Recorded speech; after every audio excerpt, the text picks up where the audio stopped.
Red Más, Canal 4, Esquel, Televisora Color, presentan a Ricardo Bustos en Entre Nosotros.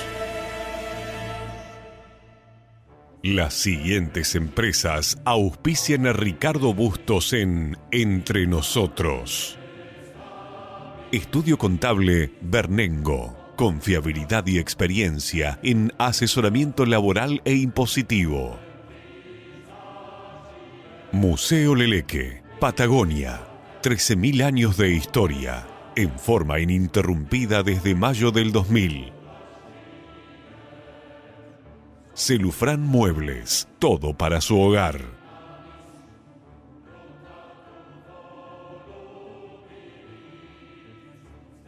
La Despensa, diseño interior, el placer de vivir momentos únicos. Leandro Sport, indumentaria masculina, más de 50 años vistiendo a generaciones de Esquel. Legión Mat, materiales para la construcción, cimentando el crecimiento y el futuro de la región. Viñas del Nantifol, pioneros en la actividad vitivinícola en el Valle de Trevelin. Cruz del Sur, soluciones logísticas integrales y envíos a todo el país. Visítanos en 9 de julio 1687, Esquel.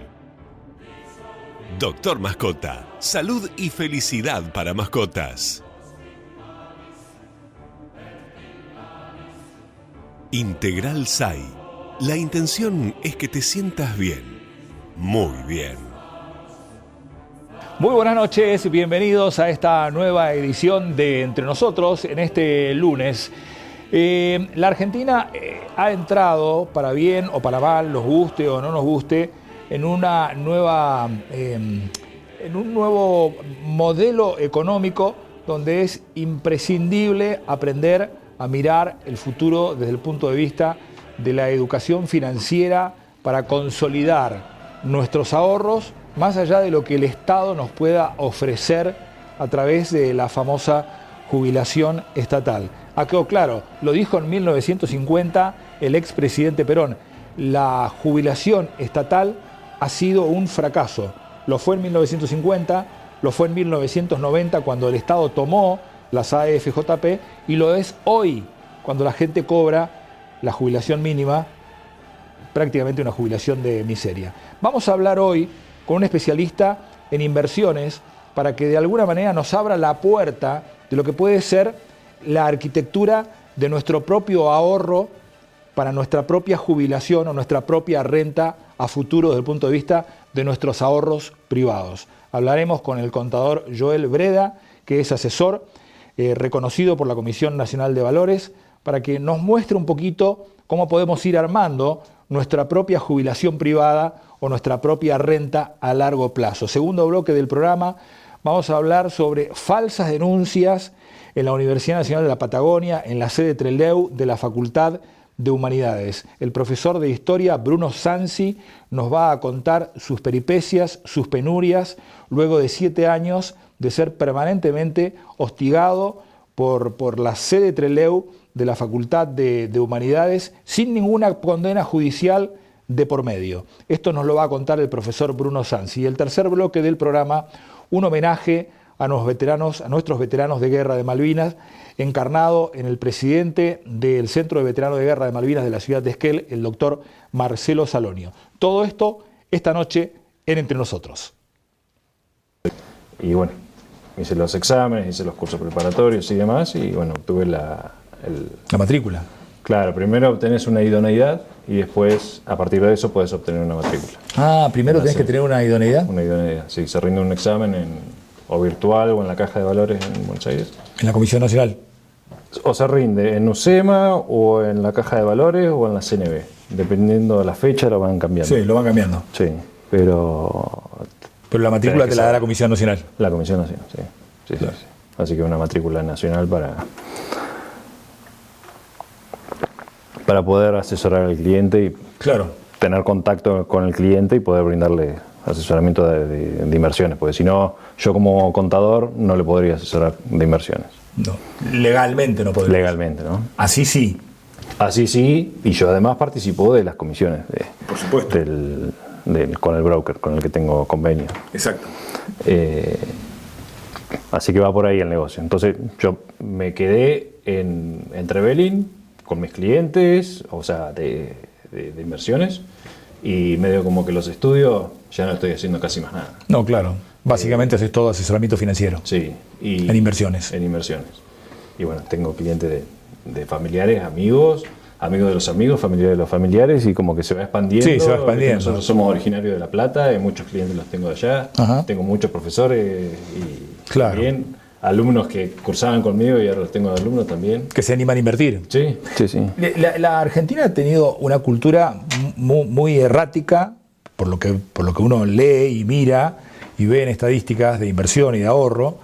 La participación del ahorro en el PBI es muy bajo, entonces la certeza es que el argentino no está acostumbrado y no tiene una educación financiera que le permita manejar herramientas o confiar en alguien para proyectar su retiro, por llamar de alguna manera, o sus ahorros a largo plazo.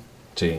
Ahorra a corto plazo. En el mejor de los casos ahorra para comprar un auto o para comprar una casa, en el mejor de los casos, o a más corto plazo para irse de vacaciones, pero son ahorros cortitos, ¿no es cierto? El ahorro está muy destruido, primero por la imposibilidad de ahorrar en pesos, y después que el ahorro, decimos que se encanuta, se guarda bajo el colchón y olvídate. Es decir, bueno, junto unos dólares, es mi protección contra la inflación, mi protección contra la devaluación, y es lo único que puedo atentar a hacer. Es lo más rudimentario de que hay. Y Sí. hoy por hoy es lo más rudimentario que hay. En estos últimos 2 años ahorrar en dólares es un mal negocio. Sí, estos últimos 2 años fue una pérdida. Un pésimo negocio. Casi que te diría que es mejor haber ahorrado en plazo fijo, que también es una herramienta muy rudimentaria, Sí. que ahorrar en dólares. Pero la inflación continuó, las tasas siguieron altas y el dólar bajó, se mantuvo estable. Y alguien que estuvo haciendo plazo fijo le sacó casi 200% en dólares en 2 años. Claro. No pasa en ningún lugar del mundo. Está bien. Claro. Es un riesgo enorme porque una pequeña devaluación del tipo de cambio te come toda la. Claro, la pero tasa que si pudiste hiciste valorar. el famoso carry trade durante 2 años, le Sí. sacaste un 200% en dólares. Sí, sí, sí. Tengo familiares y amigos. Yo todavía no estaba asesorando en el momento, por ejemplo, de las últimas elecciones presidenciales, que el dólar estaba ya 1.500 o 1.300, no me acuerdo. La tasa de plazo fijo estaba en el 100 y pico. Recuerdo, claro. Alguien agarró. Se jugó todo. familiares, Se jugó todo. Vendió dijo- los dólares y se pasó a plazos Sí. fijos. Y Fue contratendencial. sí, súper contratendencial, súper contra. Pero hizo negocio. Hay gente arriesgada, hay gente que compró dólares y Se recontraclavó. se recontraclavó, no le sacó ningún rendimiento. Y después la cultura del ahorro, hoy justo lo hablaba con unos clientes a la mañana, unos extranjeros, explicándoles lo que fue el corralito, y ellos mismos me decían, entonces la gente no quiere poner plata en los bancos. No, obvio, la gente no quiere tener ahorros en los bancos. Entonces, si no están en el banco, o los destina a una propiedad, o los destina a un vehículo, o si es que los tiene en blanco, pero no hay manera que los meta al circuito formal de inversión, que vaya a financiar una empresa, que vaya a financiar el Estado, que vaya a comprar participaciones o acciones de una O compras empresa. acciones o compras bonos del Tesoro Nacional argentino o bonos del Tesoro de Estados Unidos. Bueno, los bonos del Tesoro de Estados Unidos son más rentables. Son menos riesgosos, probablemente con tasas más bajas, Sí. pero son más seguros. Son más seguros, pero están en un 4,5%. Sí. Y un bono argentino, una L30, está casi en 10%. Claro. Con el riesgo argentino, ¿no? Sí. De ahí surge el riesgo país y, bueno, todas las cuestiones de invertir en Argentina. Claro. Con toda la historia. Nadie quiere ahorrar en pesos porque la moneda ha estado depreciada durante estos últimos años. Bueno, durante estos últimos años no, durante la historia argentina. Sí. Con un país que ha tenido siempre déficit fiscal. La economía argentina está cambiando, para bien o para mal está cambiando. Una economía que muestra balances financieros con presupuestos superavitarios o estabilizados estos últimos 2 años, daría la impresión que tiene que ser una moneda que se defienda más. Sí, sí, sí. Nosotros le sacamos 13-0 a la moneda y estábamos camino a sacarle 3 más en algún momento. Estuvimos a punto en el 2023. Sí, bueno, por eso. Entonces, ahorrar en pesos a cualquiera que se lo plantee mirando la historia es una locura. Después sí considero, y todos tienen la misma previsión, de que Argentina tiene un futuro espectacular. O sea, hay que dejar de mirar a la Argentina de los últimos 50 u 80 años y decir, mira, estamos cambiando el modelo, las empresas están invirtiendo, se prevé estabilidad, el mundo y los precios ahora están a nuestro favor. Dejemos de mirar de juntar dólares, no facturarlos y dejarlos guardados, porque eso no te va a rendir nada. Incluso estás perdiendo un 3% anual de inflación en dólares. Mínimo. Que hay en Estados Unidos, porque también siguen imprimiendo dólares.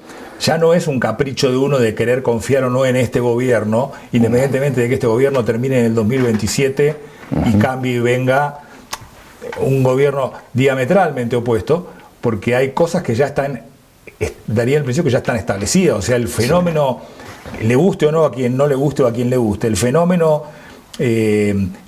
energético de la Argentina ya es una realidad. O sea, los dólares están metidos en vaca muerta o están metidos en la industria minera, están metidos ahí, están anclados. El RIGI los ha metido ahí y eso va a generar, como dijo Milei, para bien o para mal, que se inunde de dólares la Argentina en la balanza comercial. Sí. Y eso va a fortalecer la moneda argentina. De alguna manera no van a faltar dólares. La cosecha gruesa de este año va a ser buena. Sí, si no estuviera haciendo una compra fuerte, el tipo de cambio bajaría muchísimo más.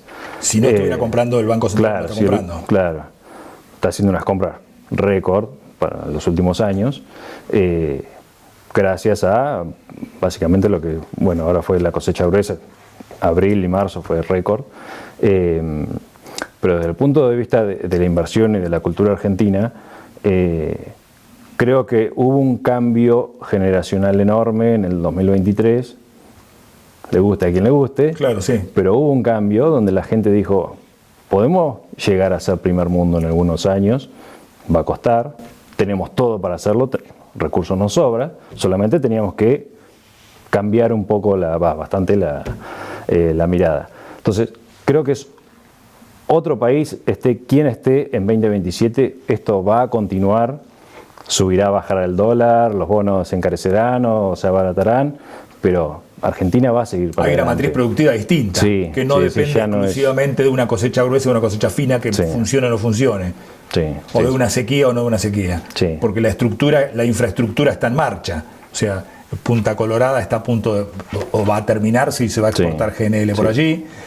Vaca Muerta está produciendo y exportando, en vez de ser un país que importa energía, estamos exportando energía, y eso venga quien venga Kicillof, venga el Partido Comunista, siga un partido liberal, siga quien siga, eso queda anclado en la Argentina. Sí.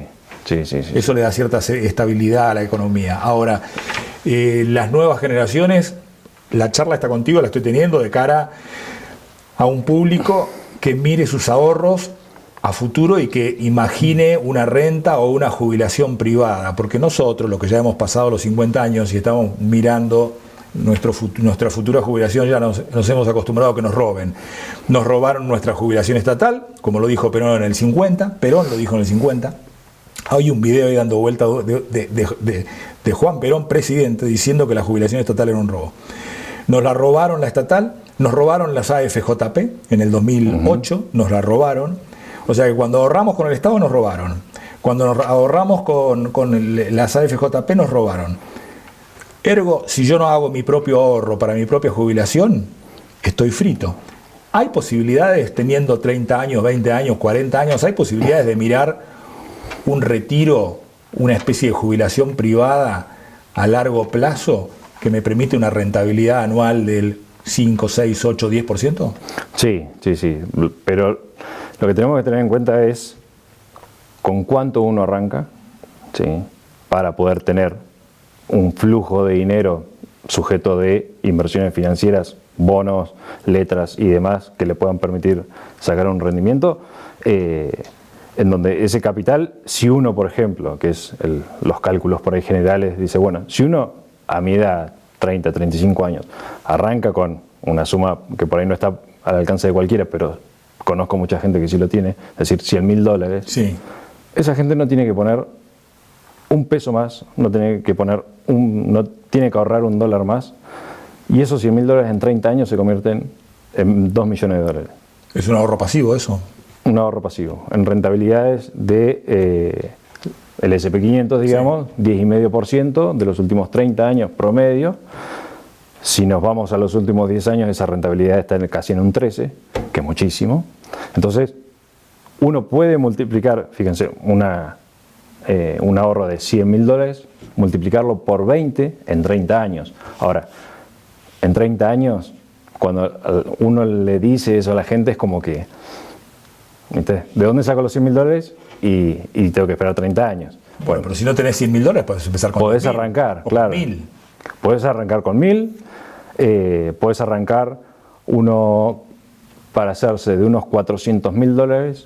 De acá a 30 años tendría que ahorrar más o menos $300 por mes.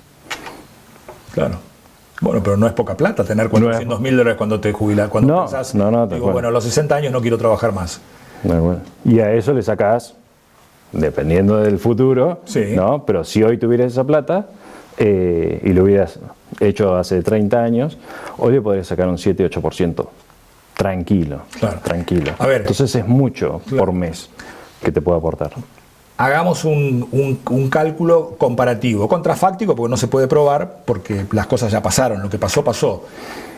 Ese modelo de inversión privado, que yo guardé el dinero y lo invertí año tras año, mes tras mes, versus todo lo que yo le puse al Estado todos los meses a través de mi jubilación, ¿no? La que me capta el Estado obligatoriamente, sí, ya sea a través de un monotributo o a través de los aportes autónomos. Si yo toda esa plata que le di al Estado la hubiera ahorrado, probablemente a la hora de jubilarme retiraría más que lo que me da el Estado. Sí, los cálculos están y los cálculos daban... Porque el Estado no ha sido eficiente en invertir lo mío. Un cálculo que había hecho... Miguel Bogiano, sí, hablaba de que eran 4 departamentos que uno llegaba a retirarse. Sí. Sin embargo, hoy, ¿cuál es la jubila? ¿Con cuánto se jubila hoy un jubilado? Y acá están $500.000, sí.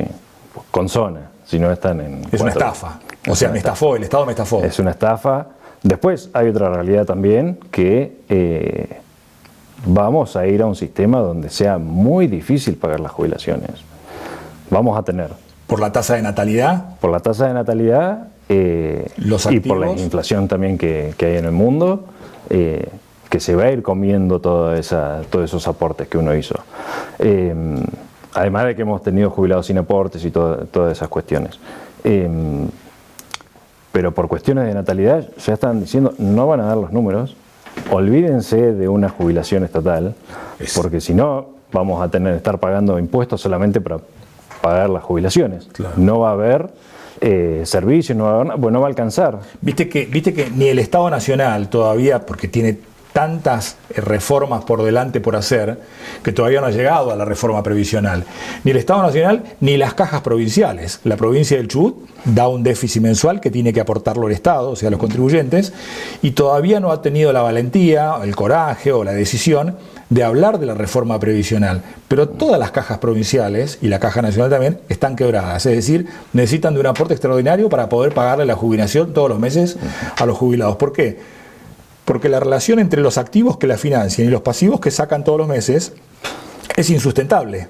Está destrozado. Entonces, o hay que modificar el sistema, o hay que decir, che, esto no da más. Modificar el sistema, ¿qué sería? O hay que trabajar más años, o hay que aportar más, es decir, hay que subir la tasa de aporte, o hay que blanquear la situación y decir, che, esto está quebrado, que está quebrado. Sí, sí, no es que... o sea, los números no dan, no porque...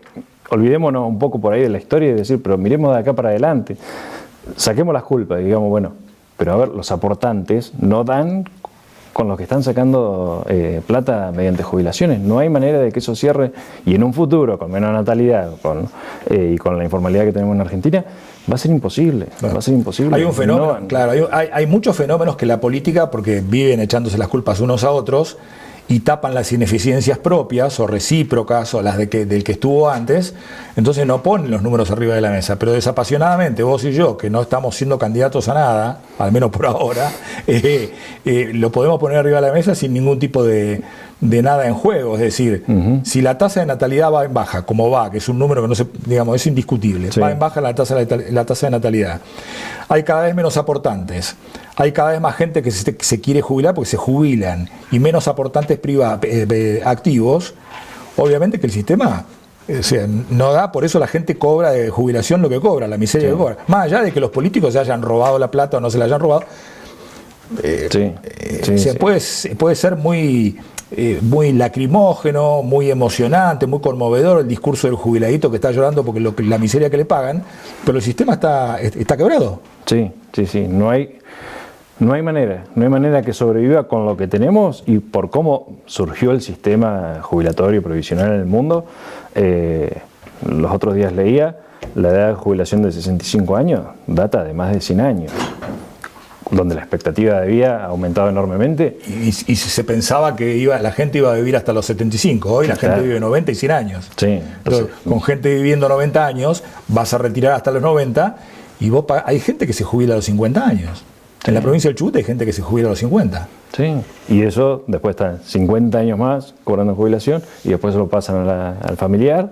Y sí, está perfecto, me encantaría que todo el mundo cobre, pero sale de alguien que está trabajando y los que están trabajando son cada vez menos. Ergo, la experiencia me dice que si yo me hago mi propia jubilación, si yo hago mi propio ahorro privado, probablemente tenga más chance de tener un retiro digno. Exacto. Que si dependo del Estado. Exacto. Uno va a tener que ir haciéndose su fondo, uno va a tener que ir aprendiendo de inversiones, va a tener que ir creando su patrimonio financiero que hoy con un mínimo de bienes personales altísimo, medido en dólares, estás exento de todo. Estás exento de pagar impuestos. Incluso si tenés acciones argentinas o bonos argentinos en gran parte, no te va a tocar pagar nunca.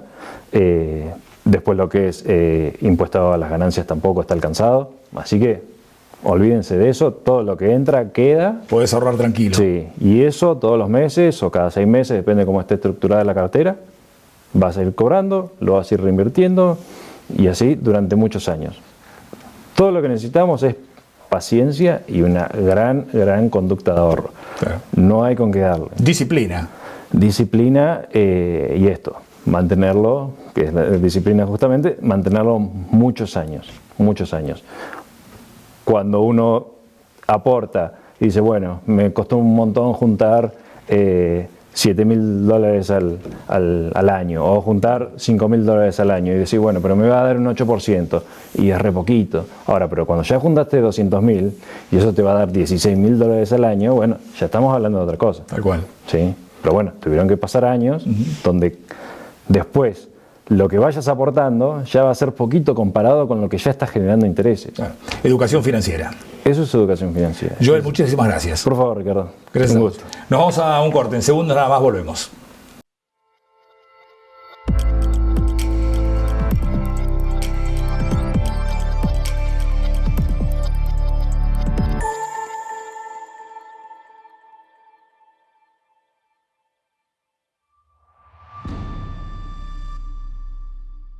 Doctor Mascota, todo lo que tu mejor amigo necesita en un solo lugar. Consultas generales, desparasitación y vacunación, cirugía de tejidos blandos, emergencias y más. Peluquería canina, un verdadero día de spa. Baño, corte y corte de uñas para tu mascota. Alimento balanceado, gran variedad de marcas y opciones para cada etapa. Estamos de lunes a sábado de 9 a 1 y de 3 a 9 de la noche. Y también los domingos de 5 a 9 de la noche. Encontranos en 9 de julio al 705 y Mitre.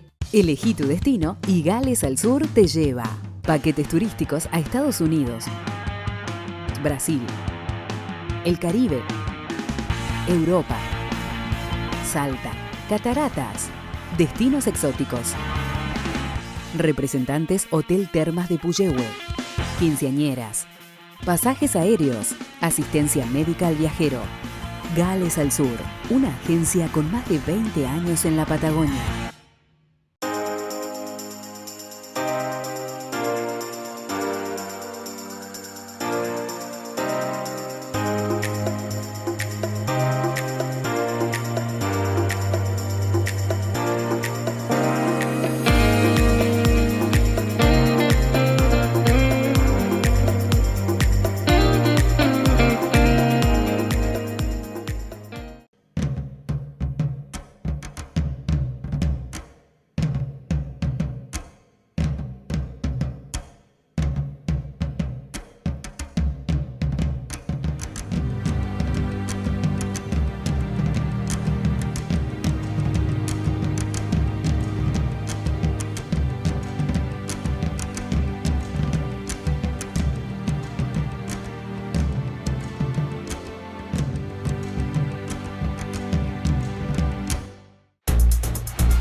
Cuando confías te animás a cualquier desafío. Por eso Manu va a ser judo y la Peque va a jugar al básquet.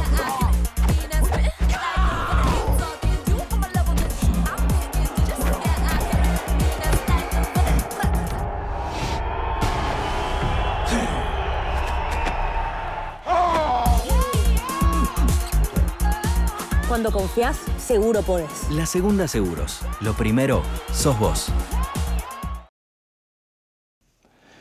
Bueno, volvemos, ya estamos nuevamente al aire. Un tema que recurrentemente y en forma creciente ha tomado cada vez más volumen informativo y más cuerpo. Tiene que ver con las falsas denuncias y los estragos, las calamidades y las consecuencias que las falsas denuncias generan sobre los individuos que son objeto de esas falsas denuncias. Voy a charlar esta noche con un profesor de la Universidad de la Patagonia, de la Facultad de Ciencias Sociales, de Humanidades, perdón, de la sede Trelew, de la Universidad Nacional de la Patagonia, es el profesor de Historia, es el profesor Bruno Sansi, que ya hace más de 4 años viene transitando una situación bastante compleja, bastante complicada, donde ya desde hace varios años ha sido sistemáticamente acusado, sin ninguna condena judicial hasta el momento, al contrario, pero desde la universidad ha sido fuertemente cuestionado, hostigado y denunciado incluso, pero sin condena judicial absolutamente ninguna. Me llama la atención y lo trato de traer esta noche a través de la plataforma Zoom para charlar con nosotros, para que nos cuente lo que sucedió, y me llamó muchísimo la atención, adentro de la sede Trelew, de la Facultad de la Universidad de la Patagonia, la Facultad de Humanidades, la semana pasada, donde sucedió una situación muy complicada. Lo voy a saludar. Profesor Sansi, buenas noches. ¿Cómo le va? Ricardo Bustos lo saluda desde aquí, desde Canal 4, es que el televisor al color. ¿Cómo está usted? Hola, buenas noches, Ricardo, ¿cómo está? Un saludo a la audiencia. Bueno, si le parece, profesor, vamos a mirar juntos con la teleaudiencia parte de las imágenes que son bastante largas, pero que tienen que ver con lo que sucedió la semana pasada y le tocó protagonizar a usted en la Facultad de Humanidades, a donde usted fue a retirar algunos afiches que hacía tiempo estaban en la facultad y que de alguna manera lo hostigaban fuertemente con escraches que no se condicen con lo que la justicia dice de usted. Miremos parte de esas imágenes y después vuelvo con usted para que me explique de qué se trata todo esto y qué es de la historia que lo tiene usted como el centro de todas las acusaciones dentro de la universidad, pero por lo que la justicia dice, por el momento no hay ninguna condena sobre usted. Lo miramos. Me quedó una duda, ¿me dijiste facho o macho? Fuera, macho, fuera, macho, fuera, macho. ¿Quieres que te ponga? ¿Buscan Marco Fatorello?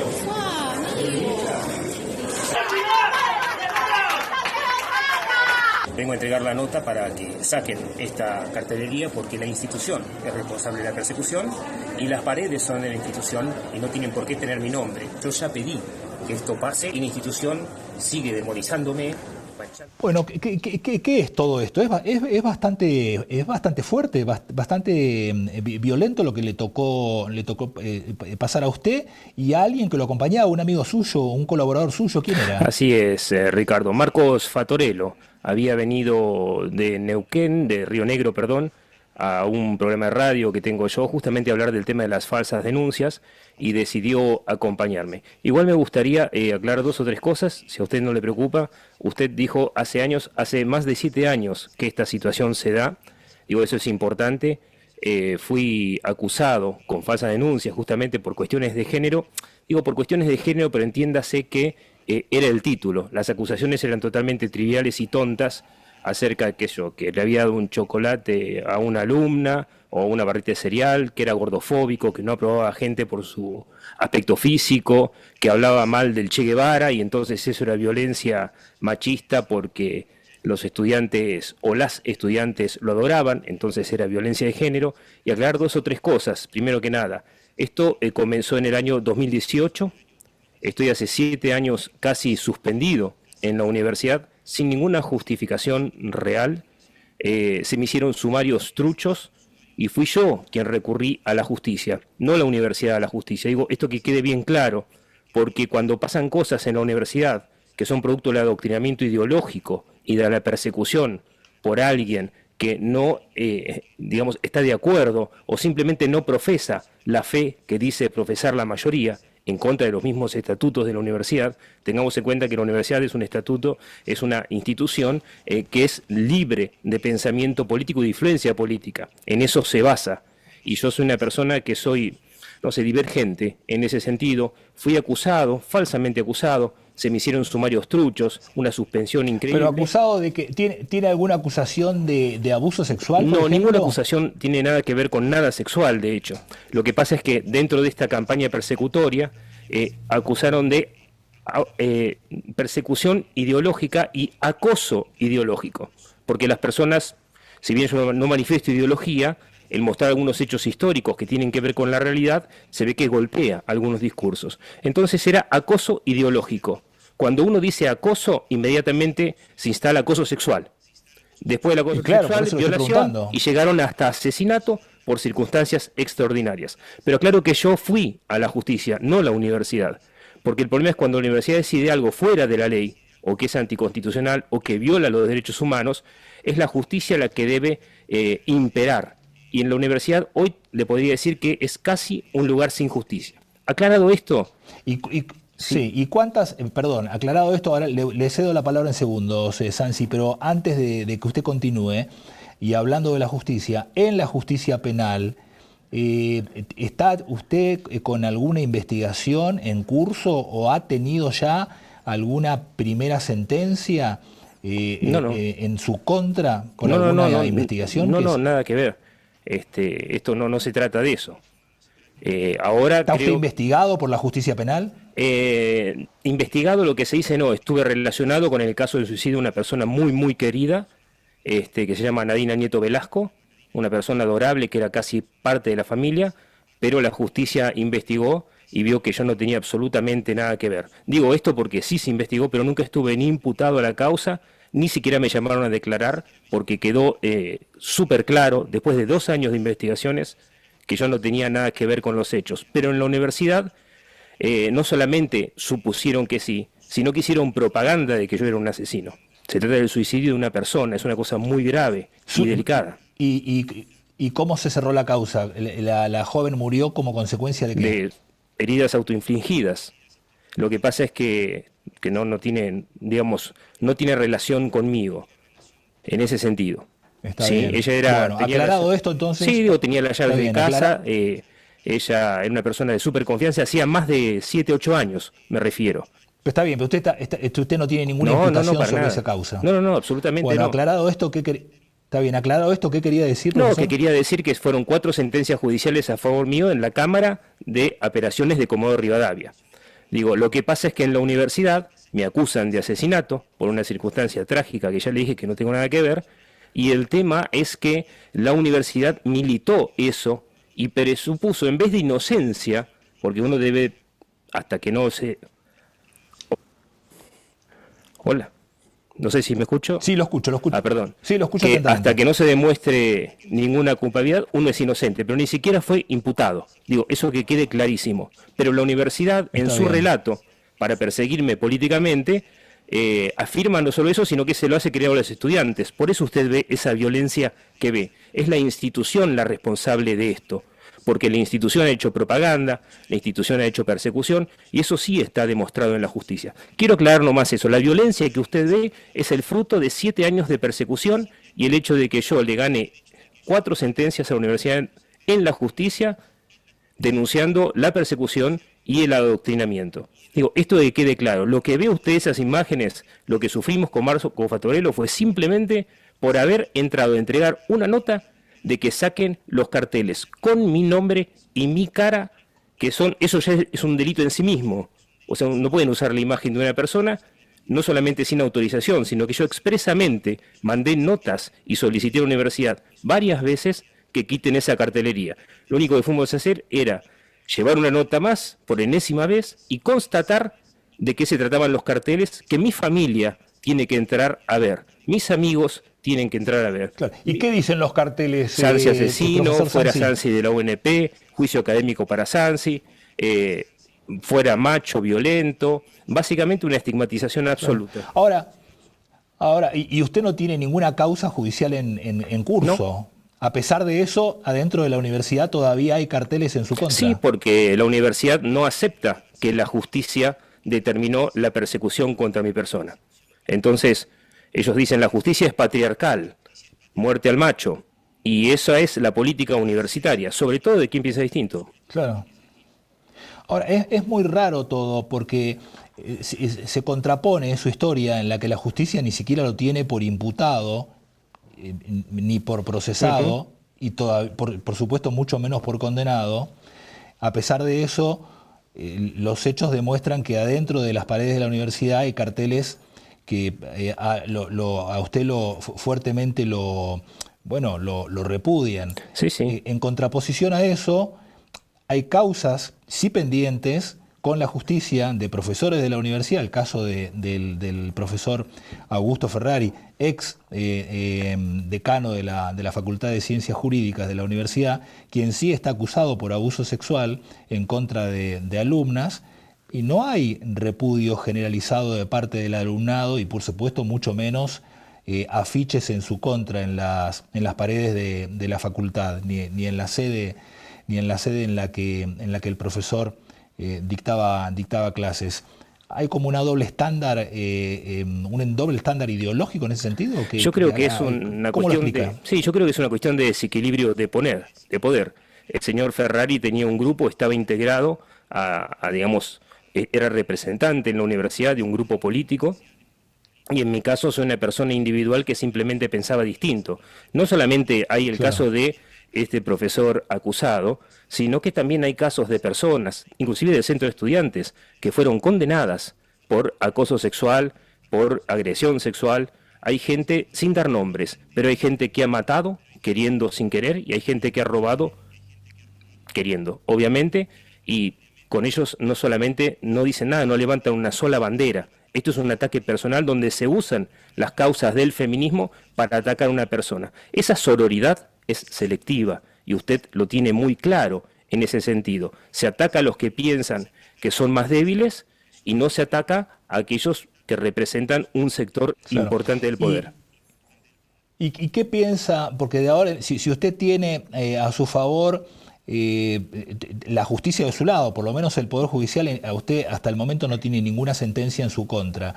Con eso de su lado, ¿qué piensa hacer para poner las cosas en su lugar frente a una institución como es nada más y nada menos que una universidad nacional que se financia con los impuestos de todos los argentinos? No solamente se financia, sino que aparte los dilapidan, porque hasta ahora los juicios que le gané los está pagando usted, lo está pagando el oyente, los están pagando todos. Es un despropósito. Lo que pasa es que quienes dirigen la universidad no les toca su propio bolsillo. La plata es ajena, es de la gente. Claro. Y esto tiene que quedar claro. ¿Y usted qué piensa hacer desde el punto de vista de lo penal, de lo civil y supongo que desde lo académico? Para terminar, perdóneme la pregunta, ¿desde lo académico usted pretenderá regresar a la universidad a dar clase o qué? Por supuesto, mire, desde lo que se refiere a la justicia, la universidad tiene hasta unos meses para acomodar todos sus papeles con respecto a qué va a suceder conmigo y qué es lo que pasó, y ser claro al respecto. Mientras tanto, yo solicito la reincorporación porque estoy suspendido sin causa, y eso la universidad lo sabe, porque todo lo de la cuestión de la justicia salió a la luz porque se lo mostré, y hay diferentes cuestiones para hacer. Hemos conformado un grupo de académicos contra las falsas denuncias, personas que han sido expulsadas de las universidades de diferentes lugares del país a nivel nacional, y estamos haciendo movimientos al respecto, estamos visibilizando la causa, porque también queremos que las falsas denuncias dentro de la universidad sean penadas. Hay una cosa que tiene que entender el oyente, que señalar a un profesor, mostrar hizo tal cosa, es razón suficiente para arruinarle la vida y el resto de la carrera. Yo voy a volver a dar clases en la universidad y quiero hacerlo. Es para limpiar mi nombre, para enfrentar la realidad y para que vean que siempre fue una persona limpia y transparente en ese sentido. Pero es muy difícil hacerlo porque cuando uno entra ya el hostigamiento es absoluto. Así que eventualmente voy a tener que tener medidas de protección. pero es claro esto de que hay que enfrentar estas situaciones. Y con respecto a los juicios, sí, por supuesto, la persona esa, todas las personas que usted ve que me agreden van a ser llevadas a la justicia, por supuesto, y otras más también, porque han afirmado, inclusive las mismas autoridades, que yo soy un femicida, un asesino, que deben presumir culpabilidad, por supuesto, y en la misma universidad también le voy a iniciar causas judiciales. El tema es que esto no es gratis y le lleva a uno la vida. Yo he perdido no solamente mi trabajo, después lo he recuperado en parte, nada más, pero he perdido mis bienes, fue una sangría económica, mi familia ha sufrido. Mire, todas las personas en el ámbito universitario que sufren este tipo de persecución o se suicidan o tienen ideas suicidas. De todas las que conozco, hay un caso, una profesora de Jujuy que se ha matado por el desprecio social que tuvo, y de todas las personas que conforman el grupo de académicos contra falsas denuncias, no conozco ninguno o que haya tenido intentos de suicidio y estuviera al borde de la muerte, inclusive no por cuestiones de suicidio, sino que Guido Galafasi, por ejemplo, un académico de probada trayectoria de la Universidad de Quilmes, ha estado 9 días entubado en terapia intensiva. Y los que no lo han intentado, lo han pensado seriamente y solamente bloquearon esos pensamientos con medicación psiquiátrica. Esto es condena a muerte. No sé si me explico. Y eso es lo que hacen las universidades. Tiene que parar. Es una locura absoluta. Todo por cuestiones ideológicas y para quedarse con los cargos de la gente, porque no son cosas inocentes. Y entonces usan a los estudiantes, usan a los centros de estudiantes, porque la agresión que usted ve es de estudiantes y de gente que anda por ahí, mientras las autoridades se escondían. Nosotros ni siquiera fuimos a la Facultad de Humanidades, sino que a llevar una nota de delegación, lo cual no es lo mismo, no vamos a complicar a la gente, pero no es lo mismo. Delegación es la responsable de las paredes, por decirlo así. Fuimos a hacer eso y a constatar. Y la violencia que recibimos, usted vio, tiene más de 500.000 de visualizaciones en las redes sociales, claro, y ha llegado a todos lados. Pero esa locura que hemos vivido con Marcos Fatorello, que tuvo la valentía de venir de Río Negro a acompañarme para otras cuestiones también, es cosa de todos los días. Usted no se piense que la universidad es un ámbito pulcro, académico, con gente espectacular que habla difícil nada más. Es una jaula de gatos. Y eso se le oculta a la sociedad. La universidad tiene que ser auditada, y no me refiero a auditorías económicas, tiene que ser auditada en cuanto tiene que cumplir las leyes. La autonomía está para que la política no influya, no para que la política la destruya, o usar la política como herramienta, o las cuestiones de género para destruir la vida de las personas. Digo, esto es claro, tiene que repensarse, y es con la plata de todos, y cuando yo le gane los juicios a la universidad, quienes van a pagar son todos los contribuyentes. Va a pagar usted. Claro, queda clarísimo. Entonces el uso por parte de las autoridades es absolutamente irresponsable. Eso no puede ser. Profesor Sansi, le agradezco la gentileza que ha tenido de charlar con nosotros en esta noche. Por favor, un gran abrazo. Le mando un saludo. Nos vamos a una pausa. Volvemos enseguida nada más. Estamos por estas horas transitando un nuevo aniversario de lo que fue el bautismo de fuego y el hundimiento del general Belgrano en la Guerra de Malvinas. Vamos a charlar de esto en el próximo bloque. Cuando confías te animás a cualquier desafío. Por eso Manu va a hacer judo y la Peque va a jugar al básquet.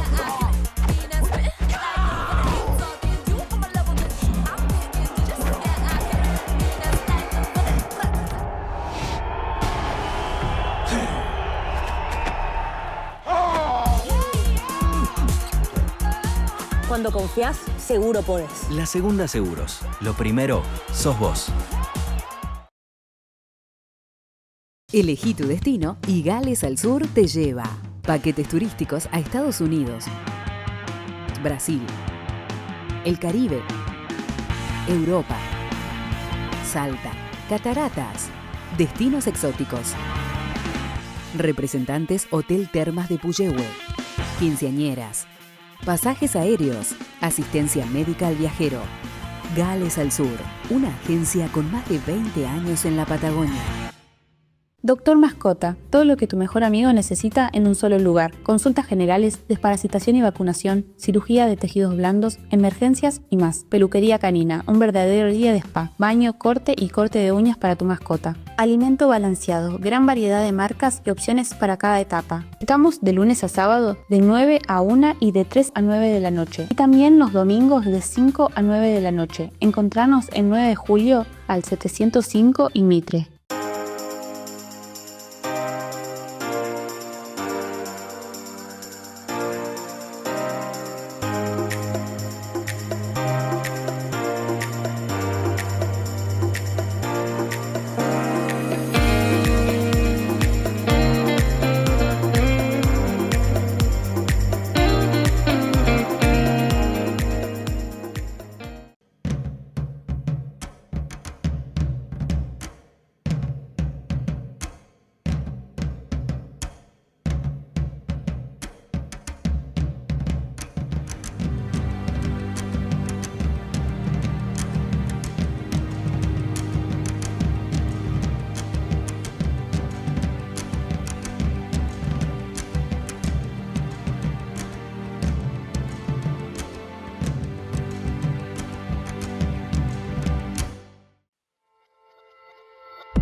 O sea que recibías a los heridos. Sí, y a veces teníamos que ir a buscarlos. A buscarlos. Sí, claro, sí. Claro.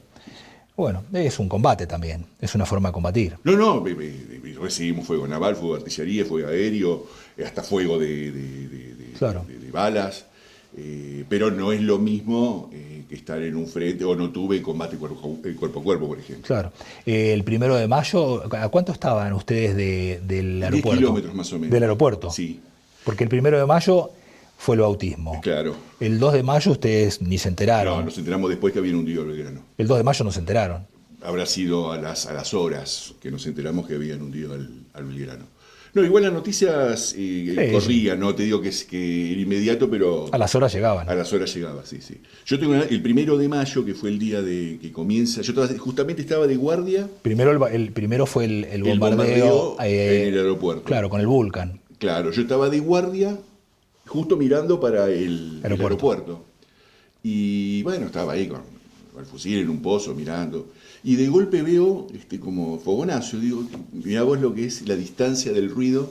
Digo, qué raro, porque viste que cuanto más al sur te vas, menos tormenta eléctrica hay, no hay rayos. No. ¿Viste? No, claro, no hay choque de... Qué raro, decía yo, que haya... Tormenta. Mirá vos, y de golpe, ¡bum! Y ahí es donde empezó el ataque. 4 y pico de la mañana, casi 5 de la mañana. Oh, descargaron mucho. Sí, claro, y ahí nos fuimos nosotros los pozos, bueno, y ahí empezó todo ir a los pozos, salir, ir a buscar. Ese día a la tarde mataron a un compañero en el Compañía Mar, Vive Cavigioli se llamaba, pobrecito. ¿Que estaba con ustedes? No, estaba en Compañía Mar, estaba en el aeropuerto. frente. Porque eso fue a la mañana, y a la tarde y a la noche empezaron con fuego naval. Todas las noches prácticamente nos bombardeaban.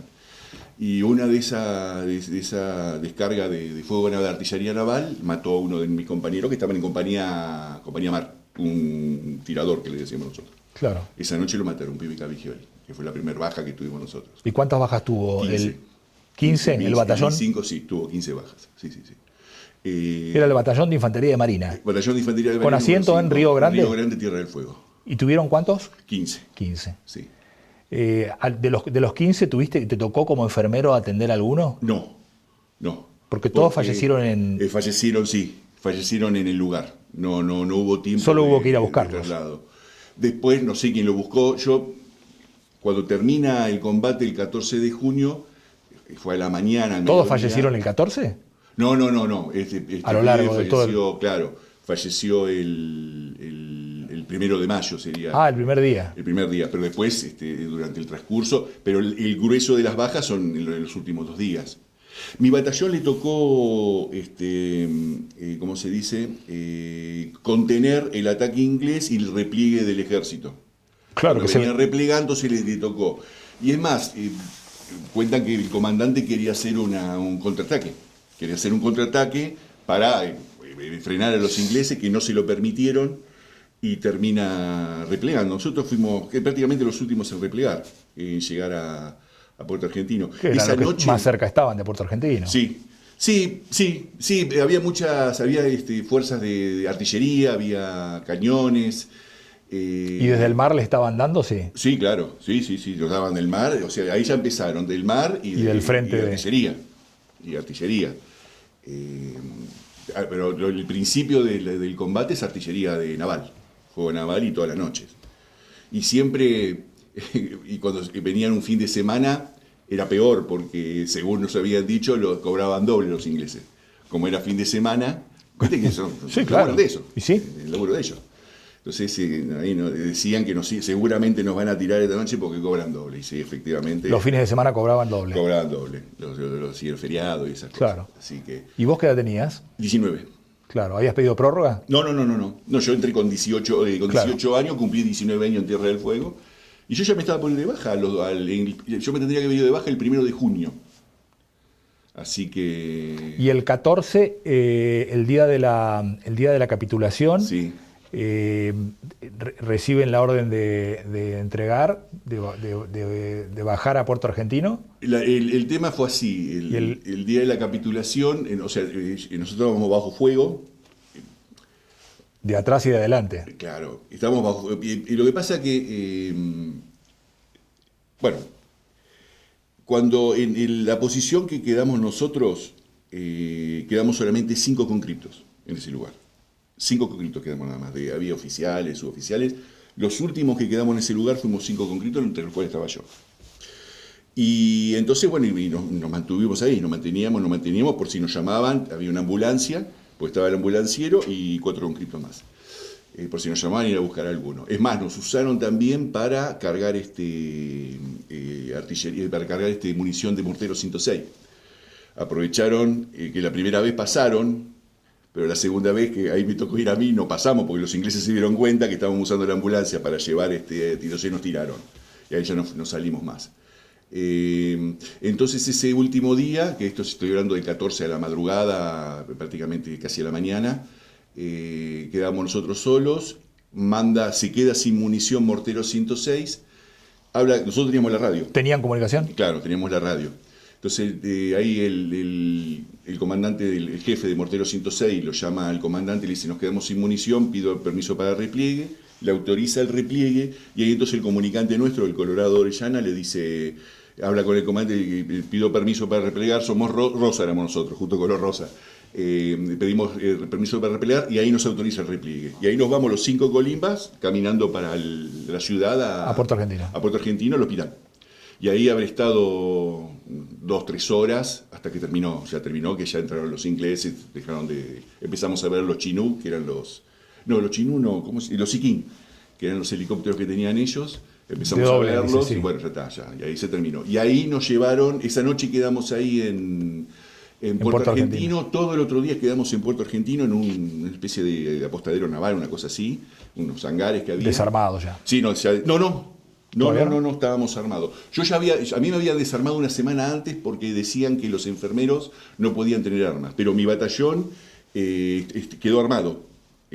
Dicen que fue por una cuestión como de reconocimiento.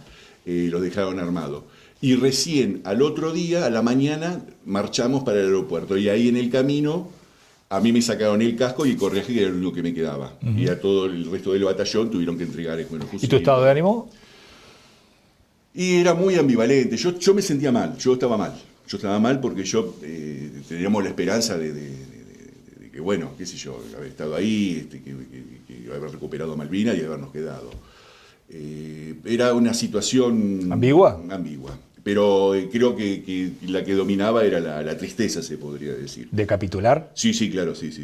O sea que había sido con orgullo. Sí, claro que sí, por supuesto. Sí, ¿Sentías orgullo por ir? Sí, claro que sí. A ver, uno nunca sabe lo que es una guerra. Uno va porque tiene 19 años, es un pibe y quiere la aventura. Bueno, es que la gente de 60 años no va a la guerra. No. Van los chicos. Sí, claro. Los chicos, en el mejor de los sentidos, ¿eh? Sí, claro. Pero, ¿qué te quiero decir? Cuando vos tenés 19 años es todo adrenalina, se podría decir. Por eso se va a los 19, no se va a los 60. Claro. En retrospectiva, o mirando esto con 63 años, ¿sentís orgullo? Sí, claro, sí. Sí, no, por supuesto que sí, sí. Orgullo por mí, orgullo por... lo que pasa es que fue todo un proceso, Ricardo. Es todo un proceso de muchos años de la vida. Al principio volví muy dolido, no tuve una buena experiencia con algunos oficiales, pero después con el tiempo, uno va creciendo y vas entendiendo un poco cómo es la vida, cómo funcionan las cosas y vas como perdonando. Sí. Entonces perdonás algunas actitudes y y aparte hay cosas que están por encima de uno, que es el sentimiento patriótico, la patria, el país, de tu cultura, tu gente, que está por encima de todo lo demás, que eso es lo importante. Después lo que le pasa a uno es anecdótico para uno, es como muy existencial, se podría decir, ¿viste? Pero esa es la sensación que yo... Fue todo un proceso de años que termina en este momento. Por ejemplo, yo estoy como diciendo, es como que ya está, ya perdoné, ya está, listo. ¿A quién perdonaste? Y a mis jefes. ¿A tus jefes? A mis jefes, sí, claro, sí. ¿A los que decidieron la guerra, no? ¿Te sentís soldado vos? ¿Vos te sentís soldado? ¿En este momento soldado? Sí. No, yo soy civil, no. No, está bien, todos somos civiles. Yo también fui soldado en su momento. Claro. Quiero decir, sos de aquellos que decís, las órdenes se acatan. Sí, claro, sí, por supuesto. Bueno, en ese momento hubo una orden que decir, hay que ir a la guerra, vamos a la guerra. Sí, claro. Entonces, esa decisión, visto a la distancia, la guerra la perdimos, decís, fue una decisión equivocada, está bien. La podés mirar como una decisión equivocada o como una decisión que puso al país en el centro de la mira mundial y le hicimos frente a Gran Bretaña. Sí, claro. Lo que pasa, viste, Ricardo, que se mezclan muchas cosas también, viste, fueron años muy duros, todo lo que fue el proceso de la dictadura, el deterioro económico del país, la falta de libertad, la represión. Y después llegó la democracia. Claro, pero ¿qué te quiero decir? Vivimos todo en un... Sí. Es todo un proceso. Muy acelerado. Yo cuando fui a la guerra era, o se podría decir, un hijo de la dictadura. Sí, todos lo éramos. Claro. Todos lo éramos, claro. Sí. Tenemos la misma edad. Y después, después pasa, pero es como que son cosas que uno después tarda un tiempo en tratar. Porque vos tenés que sumar que son los mismos militares que llevaban adelante, después te enterás, crímenes aberrantes, ¿no? Sí. Que son los mismos que fueron a Malvinas, o es la misma generación. La misma generación o formados en la misma, sí. Con la misma teoría, que era, sí. En ese momento era la seguridad nacional, que eran enemigos internos, ¿no? Esas fueron las Fuerzas Armadas que fueron allá a Malvinas. Entonces uno tenía ya como una predisposición de rechazo. Sí, era un joven del conurbano bonaerense que sufría, viste, la represión, que esto sí, que esto no puedes escuchar aquello, podés leer esto no lo podés leer. Pero después con el tiempo uno se da cuenta de que de última también qué culpa tiene el cabo, el teniente, el subteniente, el capitán. De la fechoría de los generales. Exactamente. Sí. Has perdonado, algunas cosas han sanado. ¿Y dónde está hoy dónde está tu sentimiento de Malvinas hacia el futuro? Donde nuevamente, viste que ahora nuevamente ha retomado, ya hace años que es un proceso justamente. Es un proceso, va tomando una densidad, una espesura importante. Y se va transformando, ¿no? Sí, claro, por supuesto. Se va transformando, es decir, no tiene una forma definida. Sí. Y con cada gobierno va tomando una forma distinta. Sí. Con este gobierno tiene una forma, con el gobierno anterior tiene otra. Otra, sí. Pero, ¿sos optimista vos? Sí, yo soy optimista, soy optimista, pero lo que pasa que las cosas no van a venir por añadidura, las cosas van a través de acciones que uno puede llegar a tomar, todos tenemos una postura y una visión del mundo y cómo se tienen que resolver las cosas. Vos pensás de una manera, yo pienso de otra, y el otro piensa de otra. de cómo se puede resolver esto. Yo creo en la industrialización del país, yo creo que tenés que presentar una fuerza que se oponga, yo creo que tenés que hacerle valer la ocupación de los ingleses, que no tiene que ser barata, le tiene que costar... Mucho. Le tiene que costar mucho. Le tiene que ser caro sostener esa isla. Exactamente. Y entonces, pero para eso vos tenés que tener, por ejemplo, yo dije... Un país fuerte. 3 submarinos nucleares. Si vos tenés submarinos nucleares que estén andando por ahí, ya, ¿viste qué pasa? Acá quién está, hay que fijarse, que están, no están. Y este país debería ser un país atractivo para que los malvinenses que viven ahí, que yo no les digo kelpers, les digo malvinenses, les sea atractivo venir a atenderse a un hospital argentino. Sí, lo que pasa que... Se me ocurre, es una hipótesis. Es una línea muy delgada, Ricardo. Yo no sé, a ver, es una posibilidad. Yo no la comparto, pero es una posibilidad. Lo entiendo, ¿Y puede ser. ¿Cuál es tu hipótesis? No, ellos son ingleses y no... ¿Y entonces? No tiene ningún tipo de derecho. Yo discuto mucho con ellos, en las redes sociales. Perfecto. Discuto mucho. Están muy cerrados. No, discuto con los malvinenses, con los que me trenzo en X y con los que viven en Gran Bretaña, que viven en otro mundo, porque viven a 12.000 kilómetros de distancia, no saben ni lo que hablan. Pero a lo que me refiero es, vos, ¿cuál es tu teoría? ¿Cómo debieran ellos mirarnos para pretender volver bajo nuestra soberanía? No, tienen que ser ciudadanos argentinos. Está bien, pero por la fuerza no. Entonces, ¿cómo? No, a ver. ¿Cuál es tu teoría? No, en realidad vos lo que tenés que hacer primero es, primero tenés que tener un PBI acorde a tu potencial. El potencial que tenemos nosotros tenemos que transformarlo en acción. O sea que tenés que ser atractivo. Pero no atractivo, no es que yo me voy a maquillar para que los que... No, maquillar no, tenés que ser real. Tenés que ser real. Tengo que desarrollar la patria. Tenemos que ser un país en serio. Sí. Con el potencial que tenemos como país. Es un país que tranquilamente se puede industrializar, puede generar riquezas, puede exportar, tiene mercados para poder hacerlo. Y aparte, eso implica de que todos los argentinos vamos a tener trabajo, eso implica salud, implica educación, implica vivienda, se va a disminuir los niveles de delincuencia, hay un montón de cosas que vienen por añadidura por el desarrollo de un país. Por eso, estamos de acuerdo. Tenemos que ser un país rico. Sí, tenemos que ser un país rico. Y ahí los tipos les va a convenir depender de nosotros y no de Gran Bretaña, que está a 12.000 kilómetros de distancia. Sí, puede venir por añadidura. Lo que pasa que, ¿cuál es la delgada línea de la autodeterminación? ¿Comprendés? De que ellos puedan decidir, yo autodetermino, quiero estar con los ingleses o con... No, la autodeterminación no. Claro. Somos nosotros. Ahí está. Y Gran Bretaña que diga no nos conviene seguir teniendo estos tipos. Son seres humanos que tienen necesidades... no es mi enemigo, porque de última me lo puedo cruzar en la calle y me puedo comer un asado con él. Sí, por supuesto. Lo que pasa es que Gran Bretaña es un imperio con mente imperio. Sí, claro. Habitualmente son los estados, se podría decir, con mucha paciencia. Gran Bretaña tiene mucha paciencia. Imagínate que la toma de Malvinas no lo decidió en un día. El otro día escuché un historiador que hablaba la relación entre las invasiones inglesas y la posterior toma de Malvinas. Como no pudieron tomar Buenos Aires, no pudieron en 1806 ni en 1807, en 1833. Fueron y tomaron Malvinas. ¿Cuál es el asunto de tomar Malvinas? El estrecho de Magallanes. Porque son los estrechos. Estrechos que son los que unen los pasajes comerciales. Los tipos piensan...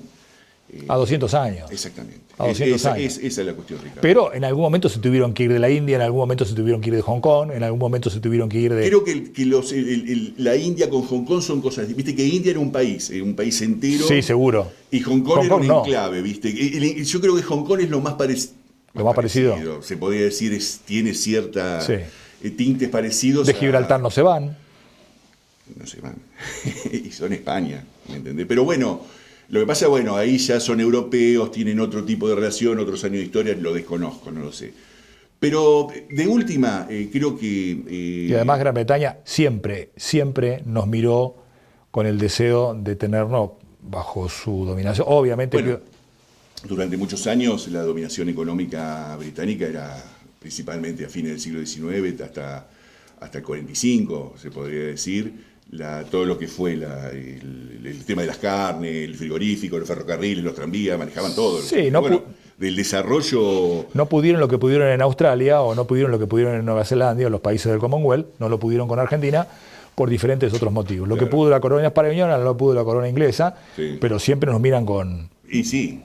Siempre nos miran con, pero bueno, con ganas. Porque son así, son ingleses, qué sé yo, y lo tienen, son su forma de ver el mundo. Te dejo un tema para otro día, Dale. Porque se nos va el tiempo. Dale. Y hoy ya no tengo más tiempo, pero la idea era hablar de Malvinas, rendirle honor a los veteranos de guerra en tu nombre, que sos el presidente, del presidente del centro, sí. En tu nombre rendirle honor a ellos. Bueno, muchas gracias. Y la idea era por eso invitarte. Pero dejamos para otro día un tema pendiente, que es, 2 preguntas te hago. Dale. ¿Las Malvinas son argentinas? Sí, claro. ¿Y la Patagonia? Sí, por supuesto, obvio. No, porque la Patagonia sí. Pero desde ya. Bueno, porque yo digo esto porque viste que hay grupos secesionistas, sí. Aborigenistas, que plantean que esto no es ni de Argentina ni de Chile, sino que es de la Huelmapu. Pero te lo dejo para otro día. Ah, ¿viste? No, igual no, pero... ¿Otro día lo charlamos? No, está bien, sí, otro día. ¿Lo charlamos otro día? Sí, ¿Te animás? Sí, claro, Ricardo. Sí. Yo creo que a vos te da para charlar ese tema. Dale. Libertad total para que digas lo que opinás. Dale, cómo no. Muchas gracias, Ricardo. No, por favor. Y muchas gracias por este espacio. Siempre hablar de Malvinas es extremadamente importante. Así que te agradezco mucho el espacio. Esa es la idea. Nuestro reconocimiento a todos los veteranos de guerra. Dale. Y a los que han quedado allá. Muchas gracias. ¿Has podido ir? ¿Todavía no? No, y no pienso ir hasta que flamee la Celeste Blanca. ¿No pensás ir? No pienso ir. No. Quiero que quede ahí en el recuerdo. Y si vuelvo como cuando fui, con la Celeste Blanca. Gracias. No, gracias a vos. Señores, nos vamos al último corte. Las siguientes empresas auspiciaron a Ricardo Bustos en Entre Nosotros. Celufrán Muebles, La Despensa, Estudio Contable Bernengo, Museo Leleque, Legión Mat, Leandro Sport, Viñas del Nantifol, Cruz del Sur, Doctor Mascota, Integral SAI. Bueno, esto ha sido todo por esta noche. Esperemos volver a reencontrarnos la próxima semana. Recuerden, como siempre, los jueves repetimos este programa a la misma hora, 9 de la noche. Buena semana para todos. Fue una producción de Valero Producciones para Red Más, Canal 4, Esquel, Televisora Color.